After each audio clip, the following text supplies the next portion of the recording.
Welcome to sauce TV. నేను మీ ఆబిద్ హుసేన్. వేణుస్వామి తెలుగు రాష్ట్రాల్లో ఈ పేరు తెలియని వారు ఉండరు అంటే అతిశక్తి కాదు. ఏదో రకంగా వేణుస్వామి పేరైతే తెలుస్తుంది. ప్రధానంగా సమంత నాగ చైతన్య విడాకులు తీసుకుంటారు అని చెప్పడంలో కానీ, దాని తర్వాత మెగా డాటర్ నిహారిక విడాకులు తీసుకుంటారు అని ముందుగా చెప్పడంలో కానీ, అలాగే ప్రభాస్ రాధేశ్యామ్ సినిమా ఫ్లాప్ అవుతుందని, ఆదిపురుష్ సినిమా ఫ్లాప్ అవుతుందని సోషల్ మీడియాలో చెప్పి తనకంటూ ఒక ఇమేజ్, అంటే అటువంటి ప్రెడిక్షన్ చేస్తాను, నేను సూపర్, నేను చేసిన టాప్గా ఉంటుంది అనేటువంటి క్రేజ్ని సంపాదించుకొని కొన్ని రోజులు యూట్యూబ్ స్టార్గా యూట్యూబ్లో ఎక్కడ చూసినా కూడా వేణుస్వామి ఇంటర్వ్యూలే అనే విధంగా ముందుకు సాగారు. అయితే ఒక్కసారిగా కథ మారిపోయిందనమాట. ఏంటి అంటే వేణుస్వామి తెలంగాణలో కేసీఆర్ సీఎం అవుతారని, ఏపీలో జగన్ సీఎం అవుతారని, దీన్ని ఎవరు ఆపలేరని చెప్పడంతో ఒక్కసారిగా ట్రోల్స్కు గురయ్యారు. ఇటు ఇద్దరు కూడా సీఎంలు కాలేకపోయారు. మళ్ళీ అంటే దాని తర్వాత ఆయన కొంతకాలం గమ్ముగైపోయారు. ట్రోల్స్ అయితే జరుగుతూ ఉన్నాయి. అయితే ఇప్పుడు మళ్ళీ వేణుస్వామి తెర మీదకి వచ్చారు. ఇప్పుడు యూట్యూబ్లో మళ్ళీ ఇంటర్వ్యూలు స్టార్ట్ చేశారు. కారణం ఏంటంటే ఒకసారి మీకు ఒక ఆడియో వినిపిస్తాను, వీడియో కూడా చూద్దాం. ఇది మనం వేణుస్వామిని గెలికినప్పటి నుండి ఎందుకు సినిమా ఇండస్ట్రీలో డిస్టర్బెన్స్ స్టార్ట్ అయింది. రేపు మార్చి నుండి 2025 మార్చి నుండి మళ్ళీ ఏదో రాజకీయంగా పెను సంచలనాలు నమోదు కాబోతున్నాయి. అసలు ఎందుకు జరుగుతున్నాయి? తెలుగు ఇండస్ట్రీలో గందరగోళం జరగడానికి కారణం, తెలుగు ఇండస్ట్రీ పరిస్థితి ఆ విధంగా ఉండడానికి కారణం వేణుస్వామిని గెలకడం అంట. సినిమా ఇండస్ట్రీ వాడు వేణుస్వామిని గెలకడం వల్ల తెలుగు సినిమా ఇండస్ట్రీ ఈ విధంగా ఉందంట. అయ్యా వేణుస్వామి గారు, అంతరిక్షంలో రాకెట్లు పంపించేటువంటి రోజునండి. ప్రజల్లో మూఢనమ్మకాల్ని ఉండేటువంటి మూఢనమ్మకాలతో మీరు దాన్ని క్యాష్ చేసుకునే విధంగా వాళ్ళు మరీ ఈ విధంగా చేయడం అనేది ఇంకా మీకే వదిలేస్తున్నాం. ఎందుకు ఈ విధమైనటువంటి ప్రిడిక్షన్ చెప్తున్నారో నాకైతే అర్థం కావడంలే. అంతరిక్షంలో పోయేటువంటి ఏ రాకెట్ గురించి అయినా సక్సెస్ అవుతుందా లేదా చెప్పగలరా? తుఫాన్ ఎప్పుడు వస్తుందో మీరు చెప్పగలరా? అల్పపీడనం ఎప్పుడు ఏర్పడుతుందో మీరు చెప్పగలరా? మీ వల్ల అవుతుందా? సైన్స్ మీద ప్రతిదానికి డిపెండ్ అవుతాం. మీరు ఈరోజు మైక్ పెట్టుకొని మాట్లాడుతున్నారే, ఆ మైక్ కూడా సైంటిస్టులు తయారు చేసింది. సైన్స్ వల్ల వచ్చింది మైక్. అది యూట్యూబ్ ఈరోజు మీరు యూజ్ చేసుకుంటూ ఉన్నారే, ఇదంతా కూడా సైన్స్ అండి. సైన్స్ జమానాలో నేను ఒకటే మాట అన్నా, 2 తెలుగు రాష్ట్రాలలో పక్కన పెడితే తెలుగు చిత్ర పరిశ్రమ గింగిరాలు తిరుగుతుంది అని నేను ఒక ఇంటర్వ్యూలో చెప్పాను. అసలు ఇట్లాంటి 4 పెద్ద ఇన్సిడెంట్లు ఎప్పుడన్నా చూసినారా మీ జీవితంలో తెలుగు ఇండస్ట్రీలో? లేదు కదండి, ఇంకా చూడలేదు కదా.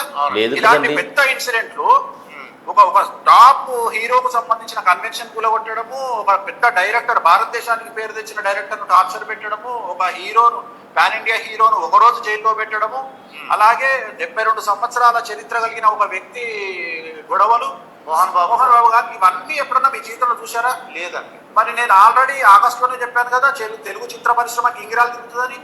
మరి దాని అర్థం అదే కదా. సో తెలుగు చిత్ర పరిశ్రమ గింగిరాలు తిరగదంట. దాని అర్థం ఇదంట. అంటే నాగార్జున ఎన్ కన్వెన్షన్ కొట్టేశారు అంటే దానికి కారణం ఆక్రమణలు. అక్కడ ఉండేటువంటి నాగార్జున ఎన్ కన్వెన్షనే కొట్టలేదండి, ఆక్రమణలు అక్కడ ఉండేటువంటి పరివాహక ప్రాంతాల్లో ఉండేటువంటి FTL పరిధిలో ఉండేటువంటి అన్నీ కూడా కొట్టుకొచ్చారు. ఒక నాగార్జున ఎన్ కన్వెన్షనే కొట్టలేదు. మరి వేణుస్వామి గారు మరి దాన్ని కూడా ప్రిడిక్షన్ చెప్పుండాల్సింది పాపం. మీరు తెలియదేమో, లేకపోతే మీ ప్రిడిక్షన్లో రాలేదేమో. ఇక అల్లు అర్జున్ జైలుకి వెళ్ళే విషయం అంటే, అల్లు అర్జును జైలుకి వెళ్ళడానికి కారణం ఏంటంటే ఒక బిడ్డ చనిపోవడం. ఎవరు ఊహించింది కాదు, మీరు కాదు, నేను కాదు, పోలీస్ వాళ్ళు కాదు, ఎవరు ఊహించినటువంటి ఘటన. అది అన్ఎక్స్పెక్టెడ్గా జరిగినటువంటి తోపులాట. అది ఎవరు వాంటెడ్లీ చేసినటువంటి పరిస్థితి కాదు, వాంటెడ్లీ కాదు. ఇక వర్మ అంటారా, సోషల్ మీడియాలో ఆయన చేసినటువంటి కామెంట్స్ ఏవైతే ఉన్నాయో ఆ కామెంట్స్ వల్ల మరి ప్రభుత్వం అయితే కేసు పెట్టడం జరిగింది, ఏపీ ప్రభుత్వం. ఇది ఇక్కడ జరిగింది వర్మ విషయంలో. ఇక మోహన్ బాబు గారు అంటారా, మోహన్ బాబు గారిది ఇంట్లో గొడవలు. అవి మీరు ప్రిడిక్షన్ చెప్పడం వల్ల, మీ దగ్గర ప్రిడిక్షన్ మోహన్ బాబు చెప్పించుకోకపోవడం వల్ల జరిగింది కాదు. సాధారణంగా ప్రతి ఇంట్లో ఆస్తుల విషయంలో వచ్చేటప్పటికి కొన్ని గొడవలు ఉంటాయి, కొన్ని ఇంటి వరకు సర్దుబాటు చేసుకుంటారు, వాళ్ళు కూడా చేసుకునే వాళ్ళే. కానీ సెలబ్రిటీ కావడంతో మీడియా దాంట్లో ఎంటర్ అవ్వడం వల్ల అది కొంచెం పెద్దదైంది. మిగతా వాళ్ళ ఇళ్లలో కూడా ఇటువంటివి ఎక్కడో ఒక దగ్గర జరుగుతూనే ఉంటాయి. ఇటువంటి ఆస్తుల గొడవల్లో కొట్లాటలు కూడా జరిగిన సందర్భాలు చాలానే ఉన్నాయి, ప్రాణాలు పోయిన సందర్భాలు కూడా ఉన్నాయి. మీరు వచ్చి వాళ్ళందరికీ ప్రొడిక్షన్ చెప్తే జరిగింది కాదు, మిమ్మల్ని వాళ్ళందరూ వచ్చి గెలగడం వల్ల జరిగింది కాదు. సో నేనేమంటానంటే ఇటువంటివి ఏవైతే ఉన్నాయో మనుషుల యొక్క మానసిక స్థితి ఏదైతే ఉంటుందో ఆ మానసిక స్థితిని ఫోకస్ చేస్తూ మేమేదో చెప్పేస్తున్నాము, మేము చెప్పాము కాబట్టి జరిగింది అనేటువంటి విధంగా చేసేటువంటి బిహేవియర్ వల్ల ఎదుటి వ్యక్తి ఓహో నిజమేనేమో అని వీళ్ళని ప్రైజ్ చేయడం జరుగుతుంది. సో ఎవ్వరు కూడా చెప్పేది ఏంటంటే ప్రతి ఒక్కరికి కూడా ఇటువంటివి నమ్మవద్దు. మనకు జ్యోతిష్య శాస్త్రం ఉంది, జ్యోతిష్య శాస్త్రంలో ట్రైన్ పడిపోతుంది అని చెప్పిన సందర్భాలు, ట్రైన్ పడిపోయిన సందర్భాలు కూడా ఉన్నాయి. మనం ఈ చరిత్ర చెప్తుంది.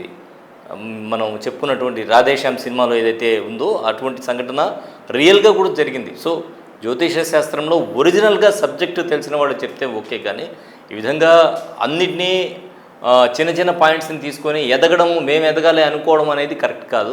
ఇది ఎవరికి కూడా కరెక్ట్ కాదు నాకు తెలిసి. మరి దీని గురించి వేణుస్వామి ఏమనుకుంటారో నాకైతే తెలియదు, కానీ సో ప్రతి ఒక్కరు కూడా ఆలోచించాలి. ఇప్పుడు జమానా మారిపోయింది, రాకెట్లను పైకి పంపిస్తున్నాం. మరి ఎయిడ్స్ లాంటి జబ్బులకు కూడా వైద్య సేవలు అందేటువంటి పరిస్థితి ఇప్పుడు ఉంది. సో కరోనా లాంటి దాన్నే వైద్యుల సహాయంతో ఎదుర్కొన్నాం. ఆ రోజు ఏ స్వాములు రాలా, మనం కాపాడింది వైద్యులు. సో ఇవన్నీ కూడా గుర్తుపెట్టుకోవాలి. ఈరోజు మొబైల్స్ వాడుతూ ఉన్నామంటే రేపు టెక్స్లా మొబైల్స్ ఏదో వస్తాయని చెప్తూ ఉన్నారు. మరి ఎలాన్ మస్క్ కొత్త మొబైల్స్ తీసుకొస్తారని చెప్పేసి, మరి అటువంటి మొబైల్స్ కనుక వస్తే అసలు సిమ్ కూడా లేకుండా మాట్లాడవచ్చు. సో సైన్స్ ఆ స్థాయికి ఎదిగిపోయింది. అటువంటి స్థాయికి ఎదిగిపోయిన తర్వాత కూడా ఇంకా మనం ఇటువంటి వాళ్ళని నమ్మడం అనేది ఎంతవరకు సమంజసం అనేది మనం ఆలోచించుకోవాలి.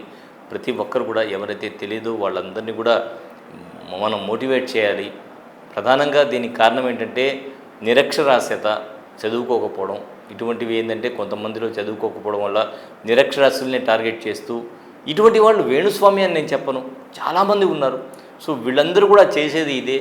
మన నిరక్షరాస్యతని బట్టి మనం కూర్చోబెట్టి ఎవరు జ్యోతిష్యం చెప్తామని మనం చేసి అయ్యా ఎలా ఉంటే విధిలో అలా జరుగుతుంది అనేటువంటి పరిస్థితి.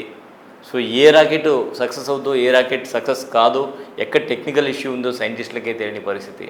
సో ఇటువంటివన్నీ కూడా గుర్తుపెట్టుకొని ప్రతి ఒక్కరు కూడా ఇటువంటి వాళ్ళ మాయలో పడద్దు అనేది మాత్రం సాస్ టీవీ ఈరోజు మీకు తెలియజేస్తుంది. ప్రతి ఒక్కరు కూడా ఎవరు చెప్తేనే జరగదు, ఎవరు చెప్పకపోయినా జరుగుతుంది. జరగాల్సింది జరగమానదు అన్నట్టు జరగాల్సింది జరుగుతుంది. కాబట్టి ప్రతి ఒక్కరు కూడా ఆ దిశగా ఆలోచించండి.